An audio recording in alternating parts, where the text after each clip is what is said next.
Okay. Yesterday, I accused President Trump of inciting violence at the Capitol. I know those are strong claims, and I've had several people reach out to me asking for proof of that. So I'm going to try and walk through the reasoning here. And if some of this is new information, my request is that before you jump into all of the media is biased and this President Trump can't do anything right with these people, I ask that you just consider that these are additional puzzle pieces in understanding Trump, some you may not have heard before. It's hard to have the complete picture because we don't know him. I don't know him. I don't know what's in his heart, but we can only put together the puzzle pieces. One other thing before we start, I know several people have pointed to President Trump calling on the protesters to be peaceful and respect law enforcement. And I do want to include that here. And maybe it's a good place to start at a general level. When one man says two things, it's really easy for both sides to grasp onto the side they like and say, see, he said such and such.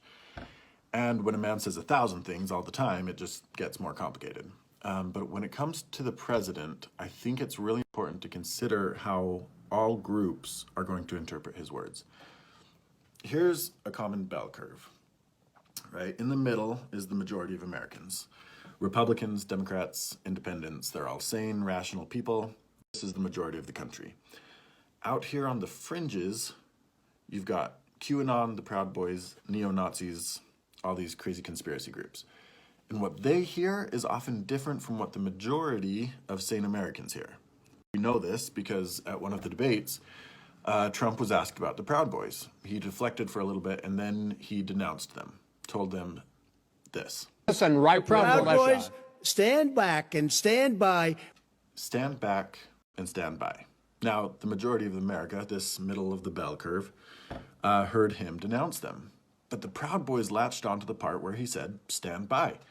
And they took that as validation, and they added that phrase to their logo as a proud endorsement by the President of the United States. And that's how you get two realities where one group says, he denounced them and told them to stand down. How much clearer do you want him to be? And another group thinks he's literally endorsing them. This is often referred to as a dog whistle, something that's inaudible to the majority of people here in the middle of the bell curve. But dogs can hear it and they go crazy for it, right? Okay. Let's look at some other examples. When people say President Trump incites violence, part of that is his history on the campaign trail and at rallies. Remember this? The people, my people are so smart. And you know what else they say about my people? The polls. They say, I have the most loyal people. Did you ever see that? Where I could stand in the middle of Fifth Avenue and shoot somebody and I wouldn't lose any voters, okay? It's like incredible. So if you see somebody getting ready to throw a tomato, knock the crap out of them, would you? Seriously. Okay? Just knock the hell. I promise you, I will pay for the legal fees, I promise. Trump, from the very beginning, has literally encouraged violence against those who oppose him. And remember the bell curve here. The majority of Americans can brush that off and say he doesn't actually mean violence because that's what a sane person would think. But every time that he says something like this, there are a few on the fringes that take him at his word and they swing a punch. They applaud him for not being politically correct. And this isn't a bug. This is a feature of Trump. This is why people liked him. He wasn't politically correct. He said things in brash ways. He called it like he saw it. I mean, this is the feature, right? This is Trump. And every time he said something like this, there would be a few more on the fringe taking heart at his word, taking him for his word. Trump has encouraged this violence against protesters. I love the old days. You know what they used to do to guys like that when they were in a place like this? They'd be carried out on a stretcher, folks. That's true. Like to punch him in the face, I'll tell you. Encouraged it against the media, literally calling them the enemy of the people for 4 years. He's posted photos and memes that glorify violence against the media.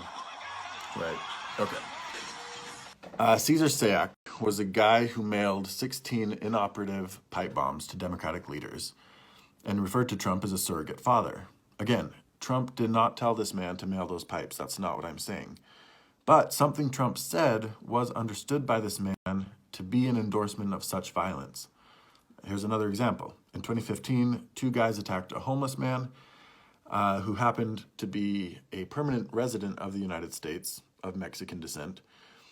When interviewed by the police, they said, Trump was right. All of these illegals need to be deported. Again, Trump didn't tell them to attack this man, but something they heard from Trump's mouth excused it in their mind. And when Trump was told about the event, he did that thing we talked about earlier, where he says two different things that allow both sides to take what they want and run with it. He said, I will say the people that are following me are very passionate. They love this country. They want this country to be great again. But they are very passionate. I will say that. Later, he tweeted, the Boston incident is terrible. We need energy and passion, but we must treat each other with respect. I would never condone violence. So, see how this works? Fox News is able to run a headline that says that Trump denounces violence. But what about those fringe people who just heard his first statement, the one where he praised his followers as being passionate and patriotic? They might walk away with a completely different message. But people who only watch Fox News can't understand why people think that Trump is inciting violence. They see only the headline that says he denounces violence. So we've got these two realities here. Okay, fast forward to 2020. But remember, for the past 4 years, Trump has been doing these dog whistles and contradictory statements. And the people on the fringes have been running with it. It's been growing. We know that. Early in mid-2020, he was telling supporters that the only way he could lose the election was if there was fraud. He said this for months. Then after the election, he doubled down on that idea, even though his lawyers were not arguing that fraud existed. They weren't saying that in court. They were saying the opposite. Now, whether or not fraud existed, that's a whole other conversation. It's not really part of this, so I'm going to table that. But whether or not fraud existed, Trump told his supporters that the Democrats were traitors, that they stole the election from them, from us, from the people. This was the end of democracy. In his most recent speeches, President Trump told supporters to fight, to stop the steal, and called for them to come to D.C. for a rally that he promised would be wild. Then, when protesters turned wild and decided to fight, rushing into the Capitol building and taking over the chambers, Trump tweeted a few times reminding people to stay peaceful. Hours later, he released a video where he again encouraged people to go home. But I want you to notice the difference in the language he used here, as opposed to the language he used for other protesters. When he has called Black Lives Matter activists thugs, he called these protesters great patriots. When Colin Kaepernick knelt during a football game, he called him a son of a bitch. Yesterday, he told these protesters, we love you, you're very special. Chasten Buttigieg tweeted this, like a fragile flame, they nursed it, gave it oxygen, and encouraged the burn until it grew large enough to set the forest ablaze. Now they're asking the fire to remain peaceful. I hope this explains why people like me and others accuse Trump of lighting the fire and throwing in the match. It's okay if you still don't interpret the president's words as inciting violence. That's because you're somewhere in the middle of the bell curve here. You're a sane American. But those on the fringes understood his words as calls to fight, and they showed up to fight.